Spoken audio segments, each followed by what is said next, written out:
अनुग्रह आम्भ मान को शिक्षा दिए कि सांसारिक अभिलाष रे पड़ो नहीं, अधार्मिक जीवन यापन करो नहीं।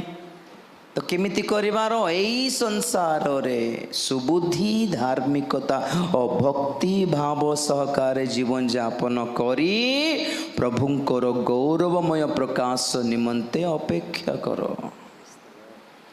तो जो माने सुबुद्धि धार्मिकता और भक्ति भाव रे जीवन यापन करू करू लोक मानकु सही भली चेतना देउ देउ प्रभुंकर आगमन निमंते प्रस्तुत हेबाकु चेतना दियंती से माने प्रकृत रे अनुग्रह प्राप्त और से माने प्रकृत रे अनुग्रह रे सेवा करूछंती। बाकी सब डुप्लीकेट फेक, चाहे वो जितना बड़ा मिनिस्ट्री